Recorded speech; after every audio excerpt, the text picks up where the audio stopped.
This is the EWN Podcast Network.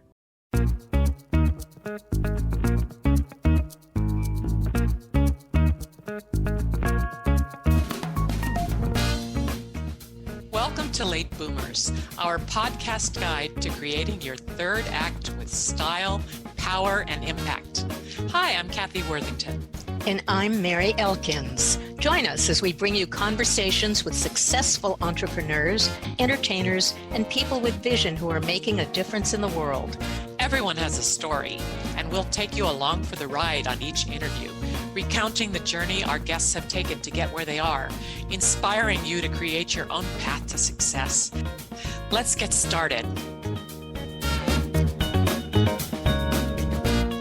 Hello, I'm Kathy Worthington. Welcome to Late Boomers. Today, our special guest is former 20th Century Fox and Warner Brothers creative director Lon Levin. During his long career in art direction, he led studio teams in countless award-winning, high-profile film, television, and online ad campaigns, including the Star Wars trilogy. Upon leaving the studios, he became a respected children's book illustrator and then transitioned to fine art. And I'm Mary Elkins. When the pandemic hit, Lon and his wife moved from Los Angeles to San Miguel de Allende, Mexico, where his career in fine art took off. His paintings are featured in several private collections, and he has had showings in cities such as Milan, Barcelona, Mexico City, New York, and Los Angeles, just to name a few. Welcome, Lon. We look forward to hearing your story. Oh, thanks, Mary. Kathy, appreciate it. Thank you. And please tell us about your background, how your work at the Hollywood studios came about, and what led you to leave the world of entertainment and commercial art and devote full time to your painting. Okay. Wow. A lot of years in between those two. Yeah. I started, the way I got to the entertainment business was I was an art director freelancing in Los Angeles after I graduated Art Center. And my father came to me one day. My father was a movie producer and a distributor. And he came to me one day and he said, "Do you know how to be an art director?" And I said, "Yes, of course." I went to school for it. He said, "Well, I think maybe I have an opportunity for you." And he sent me over to Fox and I met with the senior vice president at the time. And I went through several different interviews. And they hired me as the junior art director. So there was I believe there were two other art on staff, but not on. I was a staff art director. I was the junior art director. That's how I started out, and I was there for about a year before they really started using me and doing things. And then I got promoted to art director and then creative director and then senior creative director. And then I was fired. Just right to the top and out. Right. Well, you know what happened? Well, actually, when I got fired, they gave me a 5-picture deal. So I was able to work on 5 pictures out the door. So I had some money that would be coming to me and some work. So that kind of kicked off an independent freelance working period for me. Oh, nice. Yeah. So with the many years in between, I guess I should ask you this question before you go there. Tell us a little about what it was like to work at the studios and what went into creating movie campaigns for a big film trilogy like Star Wars and others that stand out for you. Well, a couple stand out for me, mainly the ones where I did a good job. It was recognized. The movie came out and did well, and I would get a promotion, which was typical, I think, of what happened at the studios. I had my first movie that I really had good experience and a good campaign was Romancing the Stone. Mm-hmm. With Michael Douglas and Kathleen Turner. And I went to me kind of on default because it was in between art directors, and the guy who was serving as the creative director couldn't handle all the movies. And so they thought, well, this movie's not going to do very well. So we'll give it to Lon, to do. Yeah. So, And well, that's what happened. you made it what it was. Well, You there were a had a lot of hand in people it. involved. It Yeah. wasn't just me, but Yeah. I was supposed to be the person to come up with ideas, and so I worked with various outside freelancers. And the exciting part for me was the first time I got to work with producers and director and stars. So I met with Robert Zemeckis, who was the producer of the movie and the director. I don't, he might not have produced it, but he directed it. Mhm. And he was very nice to me, although a little distant. And then he introduced me to Michael Douglas because Michael Douglas was producing. He was the one who's producing the Mhm. movie, and Michael was so nice to me, uh, very involved in the creative. And what I was doing basically, I was coming up with the poster look and also the look of the logo for the movie. And I happened to luck out because a friend of mine named Justin Carroll, who's now has his own agency and has been very big for years in Hollywood, he was a logo artist, amongst other things. And I asked him, we went to school together. So I said, can you do this for me, please?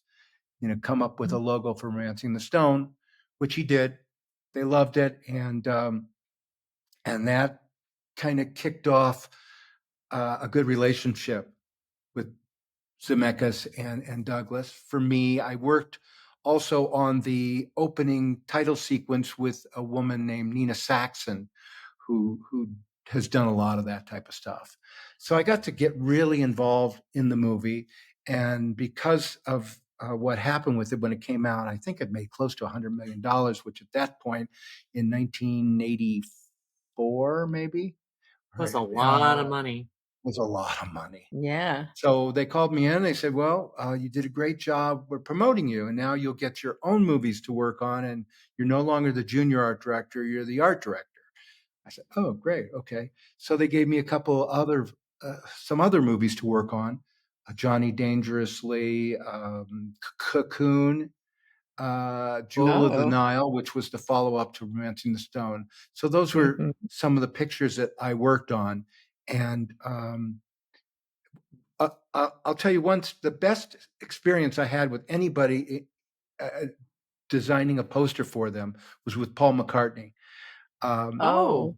nice. yeah, it was an incredible experience because it wasn't my movie. It was another art director's movie or creative director's movie to work on. So I got called in one day because there was kind of a lull in what was going on, and the vibe in the air was weird. And I thought, well, what's happening here? Are people being fired or what? I was called into Richard Ingber's office. Richard was the senior VP then, and So now you're nervous, you're quaking in your boots I'm a nervous little. walking down the hall going, am I going to Yeah. be fired? What did I do wrong? And I was just searching what did I do? I couldn't figure out what was going on. So I walked in and Richard and I were fairly friendly and he was pretty friendly to me. And I figured, well, maybe I'm not getting fired, but I don't know what's happening.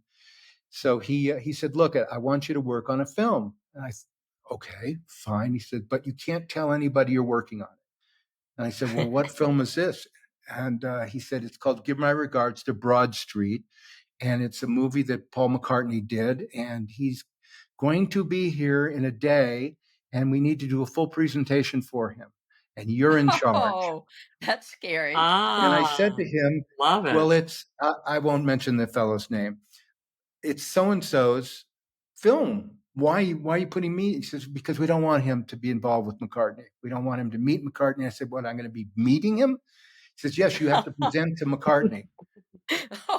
And I went, oh my I think God. Talk that's about quaking in wonderful. your boots. Yeah. So I was pretty freaked out. And he told me also, you can't work at the studio. You have to go to a vendor, pick a vendor, work at the vendors. I don't want anybody to know what you're doing. I said, okay.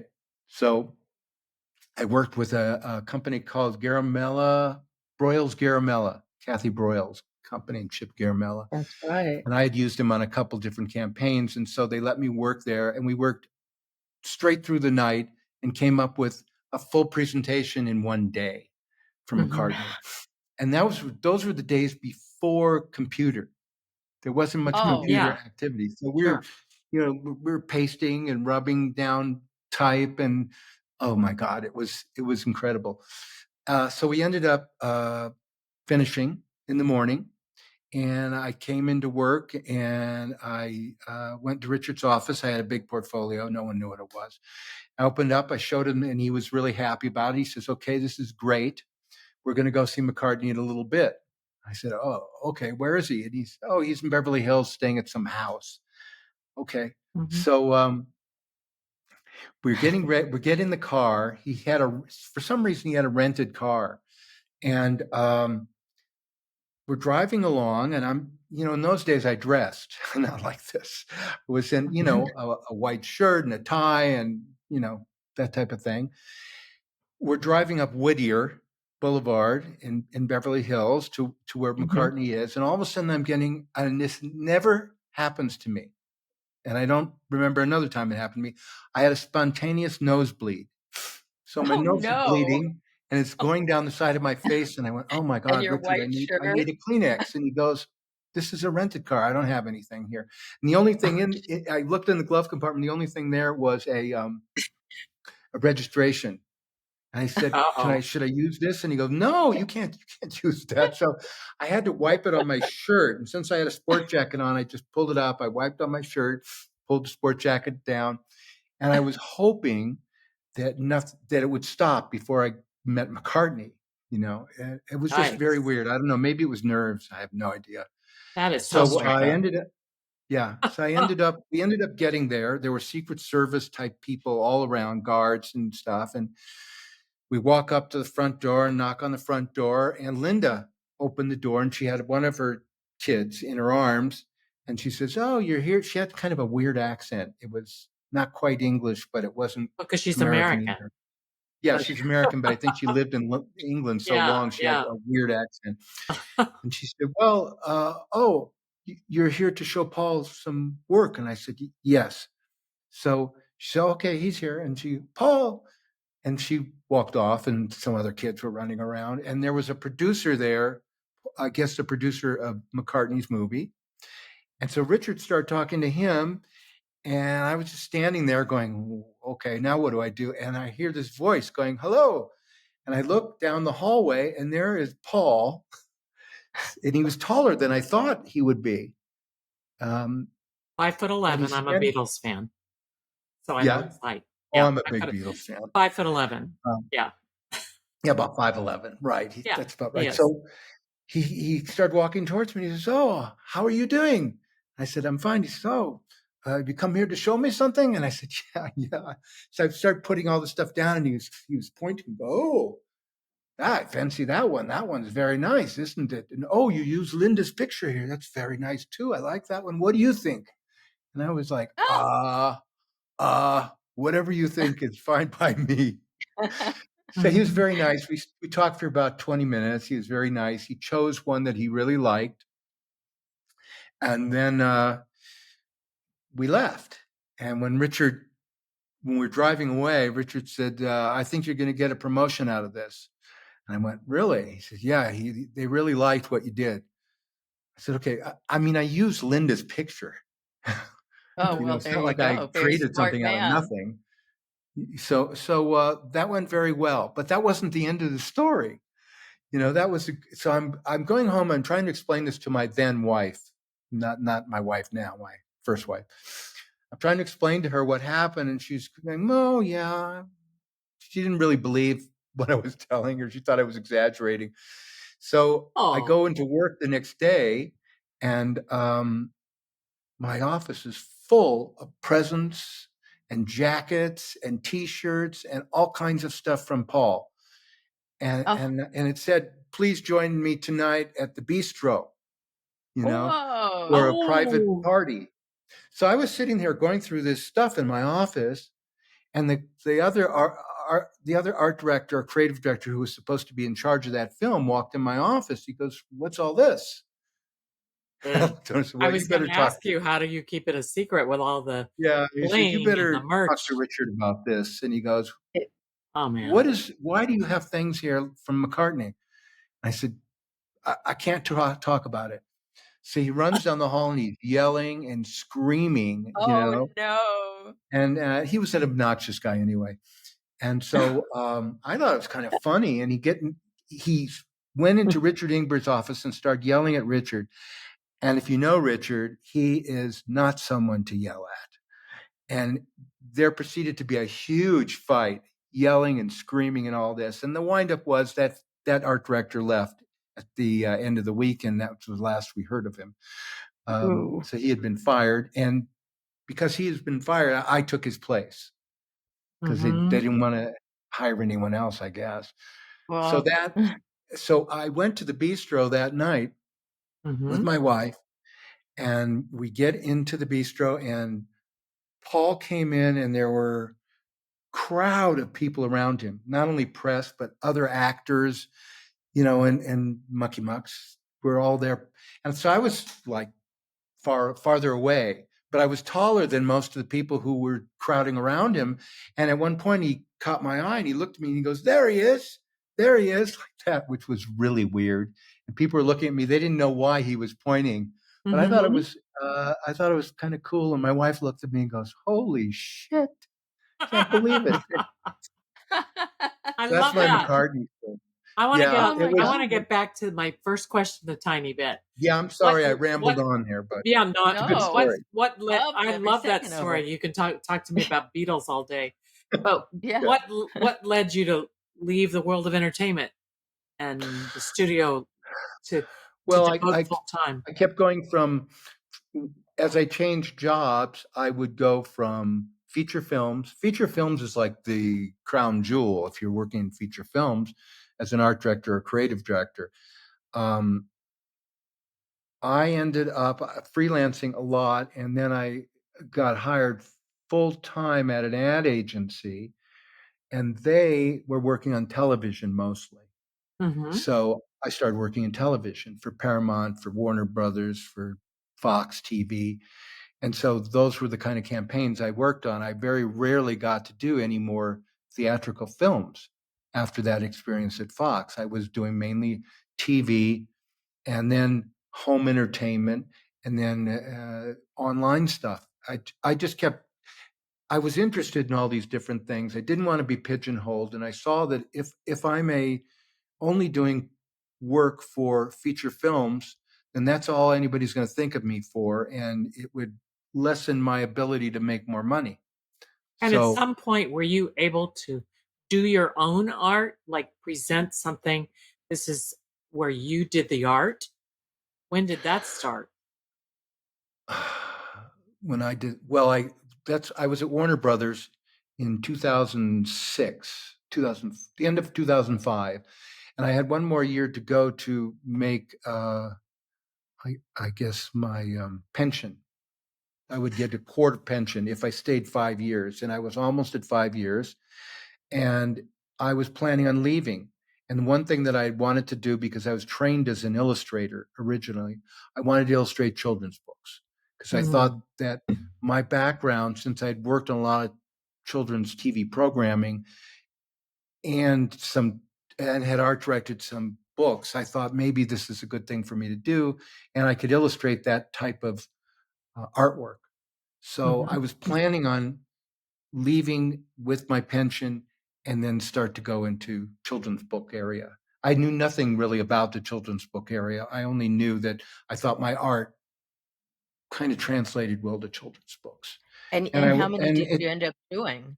I ended up doing it. It was a very frustrating few years of doing it because I had envisioned that I'm going to be Maurice Sendak or something like that. And very, very difficult to navigate. Aren't you kind of under the thumb of the editor of that children's book? Like they get the story, but they have their own ideas, right? They're telling you. Absolutely. They're telling you what to paint and what to draw. You're a gun for hire, basically. Yeah. They hire you and they tell you what to do. And doing children's books is not easy if you're not trained to do sequential artwork, because you've got 15 to, let's say, 25 illustrations that you're doing for a children's book, and you have to be able to create. It's much like directing. You have to decide what angle, close up, mid shot, whatever. You have to do all that, and then illustrate it. It's Mhm. was very daunting.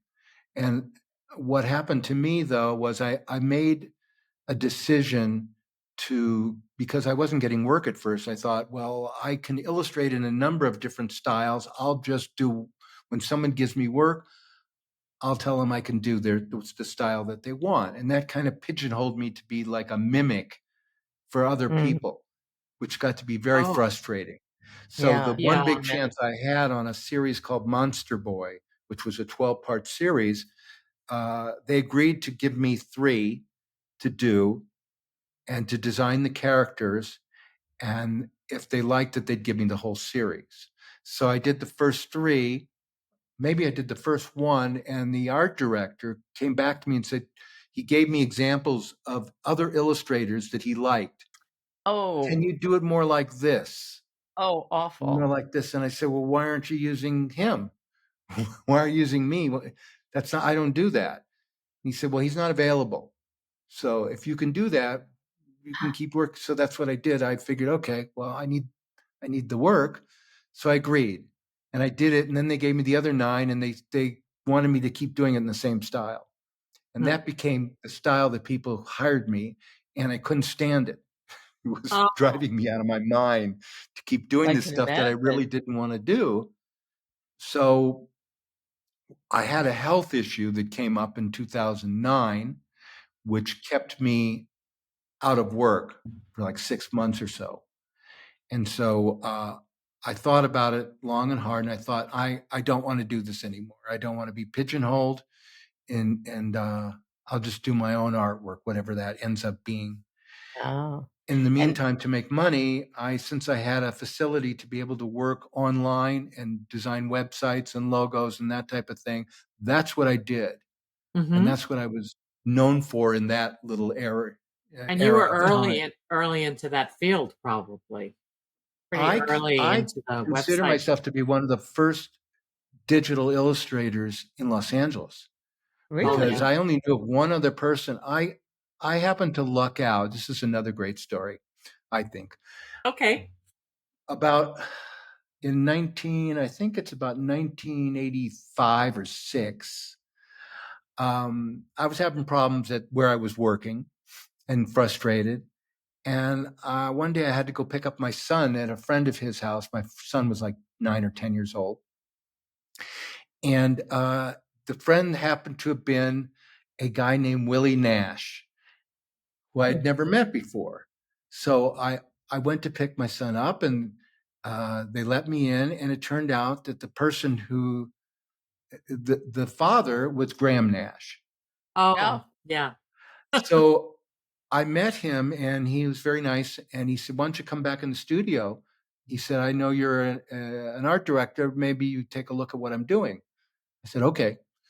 So we went back, and he had this computer set up that I'd never seen before, a color monitor. He had this lens that was kind of a scanner that would go back and forth.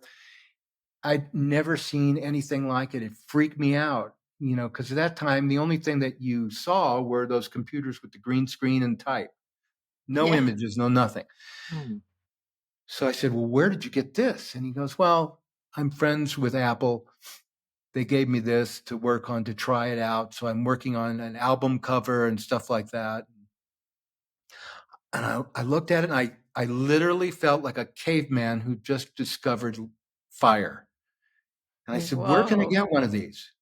And he goes, it's really expensive. And I said, well, okay, where can I get one? And he told me the guy. And I asked him what he paid for it, and he wouldn't tell me, which I guess. So I took my son, I went home, and then I went to the place the next day, which was a place called The Edge. It was off of Motor down there Oh, near Overland and stuff. And I met the guy, and I said, I want the same setup that Graham has, same exact. Whatever he has, I want. So he said, well, we got a new scanner, that Graham doesn't have. I said, I want that. And so he asked me what it was. I happened to have had a credit card at that point that had a lot of credit. So I figured I'll just buy it, whatever it is. And he said, it's going to cost you about $28,000, 1984, right? Oh, So I went, Oh that's boy. like a hundred I have thousand to have today. it. I don't care. So I put a mortgage on my house, second Oh mortgage dear. on my house, and Oh I bought it. dear. And I just had the feeling that this is going to change my life forever. And I didn't even know how to turn it on when they delivered it. I had no idea how to use it. And I called Graham up and I said, what do I do? I don't even know how to turn it on. He started laughing. And he said, you talk to this guy, Peter, at the Edge, and he'll find you a guy to help you out. So I called the guy at the Edge, and he got me a guy who would teach me how to use this. And he'd come over to my house, and I'd pay him a little bit of money, and I let him use the computer. That was kind of the trade-off. And for a solid year, I took the computer finally to my office, and I'd close my door, and I'd just work on trying to figure out how to use it, how to use Photoshop and Illustrator and all these different programs. And I literally almost every day religiously was on the computer for an hour or two, trying to figure Oh, out how to use it. And when I felt like I knew what I was doing, I started getting work. oh, You were the that's So I say to early great. people, well, I adopter. work on the computer. And I was doing computer artwork then too, but there was no way to print it because there were no printers.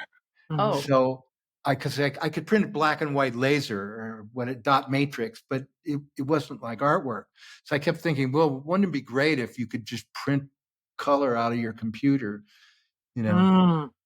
Uh, Isn't that yeah. funny so what we sooner, take for granted Well, now? We just take all that for we yeah. granted. really do. Everything. And I'm It reading a really book. We got used to it too quickly, right? Yeah, and I'm reading a book now about Steve Jobs, Mm-hmm. which Yeah. is amazing. And what's really interesting to me is it's going chronologically through what happened with him and how he was designing certain things and getting Apple to move in certain directions. And I realized how it affected me because Really? because every time they would make a move or a new thing, I would get whatever it was, whether it was a program or a drive or all these kind of things. And I just, for some reason, I felt very comfortable on the computer, and I never really read directions on anything. Oh, that's So interesting. Well, Mm-hmm. I just changing the subject a go ahead. bit, I'm moving. sorry. No, it's fascinating, but I Okay. want to hear more about you. Tell us why you moved from LA to San Miguel de Allende, and Oh, then well, also talk about the local art scene there. okay. I moved. Well, it was right during the pandemic. We decided that I had been working actually as a real estate agent for 5 years, trying to build up a little bit of a nest egg so that we could move somewhere and somewhere into another country. We didn't want to. This is right when Trump was, taking apart the United States. So we thought we should get out of here because if he gets elected a second term, who knows what's going to happen. So we first wanted to go to Florence, to Italy, Oh, and Mm. that was our first choice. And we looked up. I found a real estate agent. We rented a house. I was ready to send the money by PayPal, and um, the agent called me up and said, "We're not letting anybody. Italy's not letting anybody in because of the pandemic. So we have yeah. to cancel you." And we had already committed to move, and so we thought, "Ooh, now what do we do?" And Javi, my wife, Javia, said, "I know a place in Mexico." And I went, "Mexico?" And all I knew about Mexico was Tijuana. So I said, "I'm not going to From Mexico. Are your you kidding from me?" your Mhm. high school and college days. Yeah, exactly. So, I think I was in Ensenada once at a bar, Husson's bar. That's all I could remember. Mhm. And so I looked online at it and I found a house that was for rent. It was a 3-bedroom Spanish colonial with a beautiful garden. And I thought to myself, it was only $800 a month. And I thought, this Oh, can't be true. So I called up the agent. And I said, "Look, I found this thing. Is this wrong? Is there another zero somewhere?" And she goes, "No, that's the price. It's a little bit out of town, but it's a very nice place. And that's the price. Those are the prices." Mm-hmm. And she said, one of you needs to come down to make sure. So why don't you decide when you want to come down, and I'll take you around and show you different places that, are for rent. So my wife went because she knew that I would pick the wrong place. So, so I She's said, very yeah, I know. I good would get decision. emotional about it. So she went down there for 5 days. She went to San Miguel, and she called me up and she said, the house you found is the best house. We should take it. I said, okay, Oh, let's take it. So we put the down payment down, and then we had to go and pack everything up, store it, and drive down with our 2 dogs, and the which we did. computer. And yeah, of course. So we did that. It took us 11 days, and we arrived in San Miguel. And from the moment we got here, we just felt comfortable. We thought, this is real. Ah, We really like this place. And we really didn't know anything about it. And it was late at night. We found our way to the house. And the house was great. It was a great house. And we really liked it. The only problem that we ever had with it was it was on a septic tank, and the septic tank burst, and there was a whole bunch of problems after that. I can imagine. So we didn't want to stay because it would mean a lot of construction and stuff while we were there. Talk about the local art scene there and how that's influenced your Well, work. the way I got into it was our next door neighbor from that house knew of a curator who was able to set up shows at a local kind of a gallery restaurant. So I met with him. He only spoke Spanish, so I spoke the best I could to him. But he said, I want you to do a show. So they had my work up for a month there. And from there, someone else saw something and said, I have a gallery. Maybe you want to come by and we can put up some stuff. And so I had 3 pieces in another gallery. And Are there a lot of galleries there? there are a lot of creative people here, a lot of artists, a lot of musicians, a lot of writers, Mhm. and actors. And So I you just feel kept, really right at home there. Tell us about what a day in your life as an artist looks like there. Is it real different than being an artist in LA? well, I think so. First of all, in LA, I felt like they're never going to accept me because I'm not, I'm a white, tall white guy, who's old. Mhm. And so I don't fit what they're looking for. They're looking for diversity and young people and different type of, Mhm. that's what I felt. I don't know if it's true or not. Mhm. When Old I is came down diverse now. here, there is a different attitude towards people who are my age, because there's a lot of expats here and a lot of creative people. And so a lot of the galleries show expat artwork, some of Hmm. whom are well known, some are not. Um, but I managed to get in with a group of people and they liked my work, and I've pushed a lot. Mhm. I send out a lot of emails. I decided once I start doing work and I kind of landed on a look that I like and a way of working, that I should just go out and tell people. Hmm. So I just feel very confident talking with anybody about my work, and I think what it represents thematically is a good thing. Ocean Hmm. health, clean water, and also love, romance and love. So part I of your love Those are the day that. themes I work is with. creating the art, but you do spend a good portion on the other side of your brain marketing your art. You're saying you reach out Exactly. to people. So do Yeah. you split My skills that a given day, or do you say this day is just for painting and this day is just for marketing?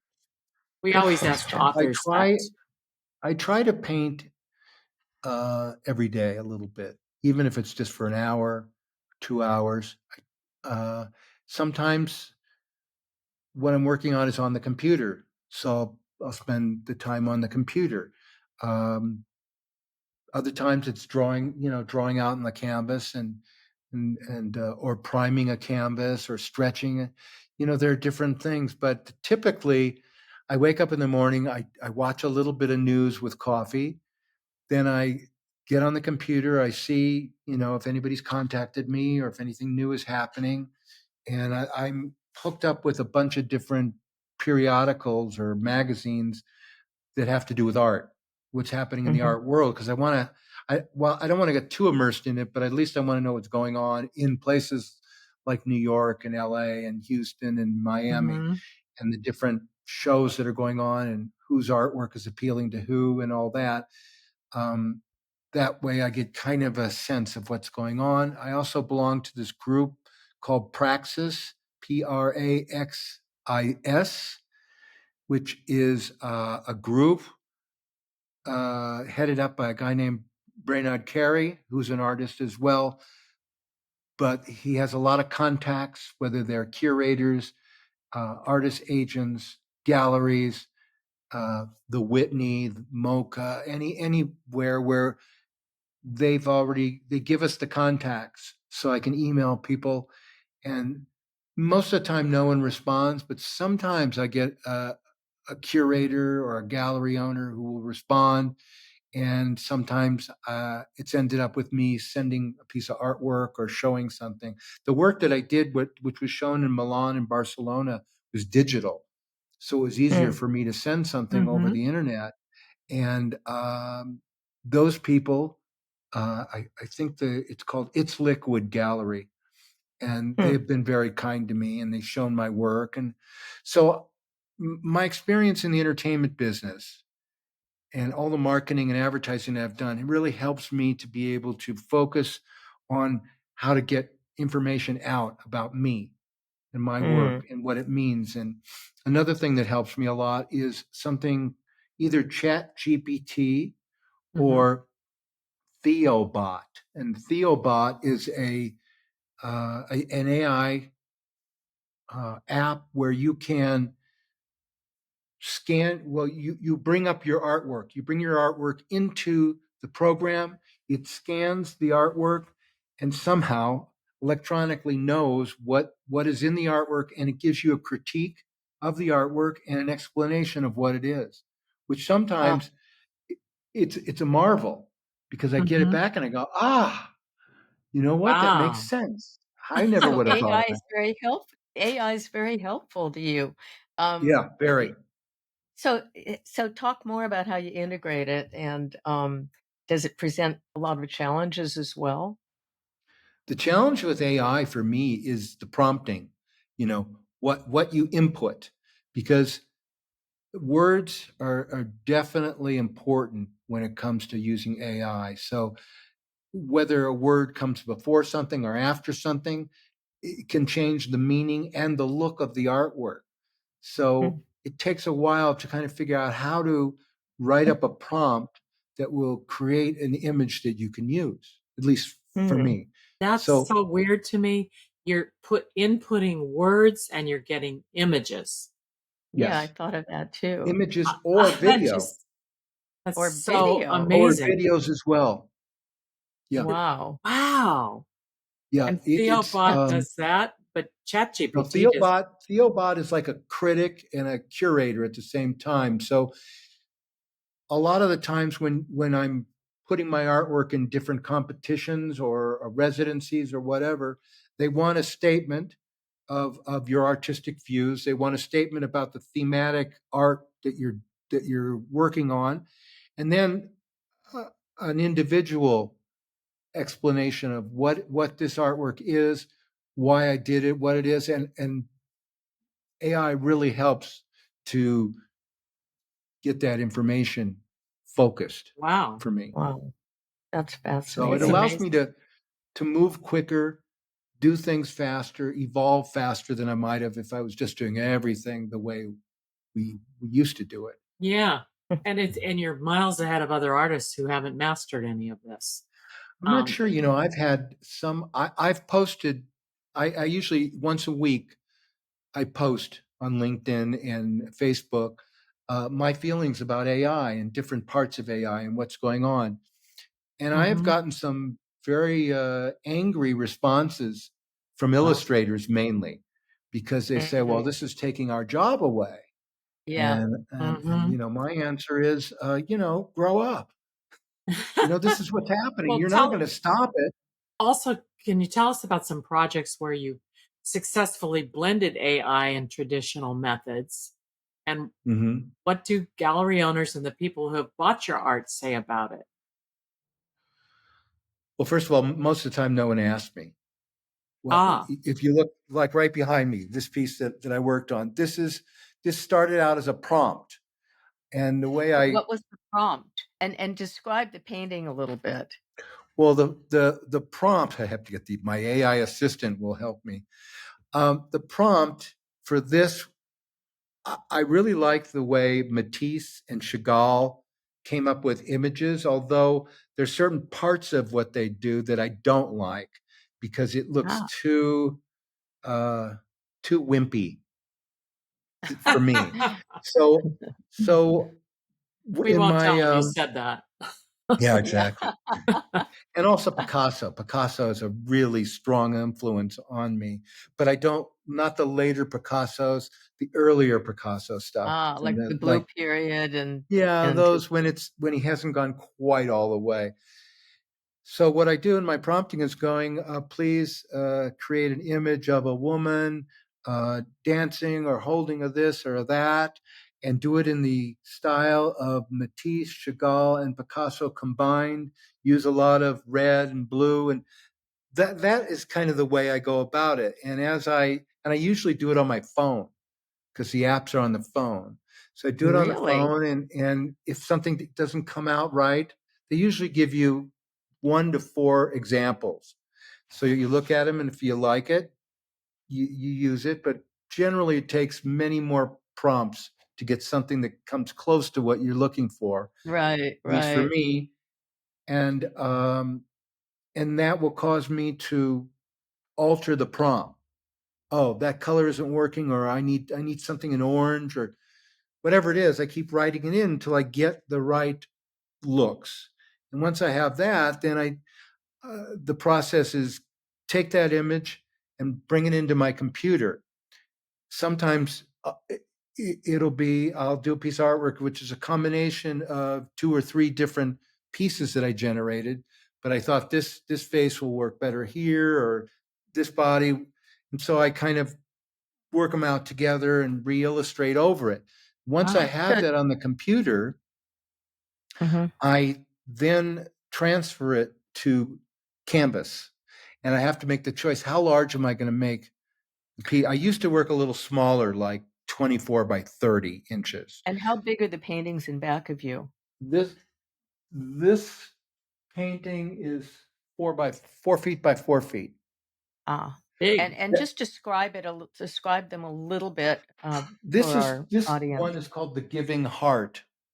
It's part of a series that I call um, uh, Celebration Romantica, or Mhm. Ah, Celebration Romantica, all about different ways that people love each other, different people who love, whether it's a heterosexual, homosexual, whatever it is. Everybody gives love to somebody else, and everybody deserves to be loved. And so that's what this series is about. So this is the heart. It's like a pillow with a little heart in it, and it's being given to this other woman, the 2 women. And this is kind of an amorphic shape that um, symbolizes just action, love, romance, hugging, that type of thing. Oh, they're it's beautiful. really nice. We know you were teaching art for a brief period at the San Miguel Instituto Yeah, de Arte. And what is yeah. teaching all about for you? Well, I made a deal with the institute. I met the owner of the institute, or the daughter of the owner who runs the institute, and we became friends. And she said, if you have any requests or anything, I can help you out. And I said, why don't I teach a class here about AI? And she said, that sounds good. So I created a curriculum. We went over it until they approved it. And last year, for a semester, I taught about 10 or 12 students, mostly Mexican, um, AI, how to use it, what to use. And they were all different levels. So I got a whole bunch of different reactions. Some people just didn't get it at all. some people were very, very comfortable with the concept. And it was interesting to be with those students because I had taught earlier in my career at Art Center, and they're very sophisticated. An Los American's very Angeles, in sophisticated Los in Los Angeles. Angeles, Yes. as opposed to most of these kids who were anywhere from 18 to, let's say, 24, were not as sophisticated. Not that they weren't sophisticated as artists. They weren't sophisticated in the technology because it's just not available. Particularly Right. depends on where they come from. If they come from San Miguel, it's not as available. If they come from Mexico City is like New York or LA, so they would be Yeah. sophisticated. So it was kind of a juggling act to what to teach and how to teach them. It almost had to be an individual kind of thing. But it was fun. I really enjoyed it. It must have been rewarding, though. Mm-hmm. Yeah. Well, I feel like I've had a whole lifetime of being able to do this. I'm really fortunate enough to have made a living, and maybe not as much as I would have liked, but certainly enough to support a lifestyle. And so I figured whatever I can give back, whatever knowledge I have, I'll just give back. And Yeah. that's all part of my, as it relates to you guys, my third act here. This is my third act. And I love it. I've learned so much more so emotionally and mentally how to handle things that earlier on I didn't quite handle as well. So, Lon, what would you like our audience to have as a takeaway today, especially for artists listening to the podcast who may be struggling to get their work seen? Well, first of all, you can't quit. For me, we've heard that I've one been, before. yeah, I I'm love sure you that. have. I love when people say that. I've been doing this since I was 5 years old, since my mother dragged me into a painting class with her and I fell in love with painting. So there have been times when I've been discouraged and I thought I shouldn't do this anymore. My father was not a fan of me doing this. He was very disappointed in me, and that weighed very, very heavily on me, particularly since he was in the film business and I was in the film business because of him, and it caused a lot of problems for me emotionally. Yeah. When he passed away 28 years ago, I felt almost free that I could pursue artwork without any criticism or opinions that were negative. And I think for everybody, you have to follow your passion. If you love doing it, if you see value in it to yourself, or you want to express something, or just have it as a hobby, then you just keep doing it because it's infinite. You can keep changing. Somebody told me, well, when I was an illustrator, you have to work in one style so people know who you are. So when they hire you, they know what they're getting. Well, that's a commercial world, which I always like to do all kinds of things. I'd see something and I go, I want to do that too. Now I'm free to do that. And it makes every time I work on something exciting because I don't have to follow any rules other than what I want to do, which is great. Love that. Love So that. Thank you, Lon. Not quit is the main thing. Not quit ever. Not quit. Bravo. Yeah. Thank you so much, Lon. Our guest today on Late Boomers has been Lon Levin, former Hollywood studio creative director and now fine artist and teacher. You can reach Lon at levinlandstudio.com, and I'll spell that for you. LEVINLAND studio, STUDIO.com. Thank you. And we want to thank our you. listeners for subscribing to our podcast and for checking us out on YouTube and recommending us to your friends. We appreciate you, and we'd love to have you give us a 5-star review. And we want to hear about your experiences with late boomers and what gets you inspired. We're on our Instagram at I am Kathy Worthington and at I am Mary Elkins and at Late Boomers. Thank you for listening, and thanks again, Lon. Thank you, guys. I appreciate it a lot.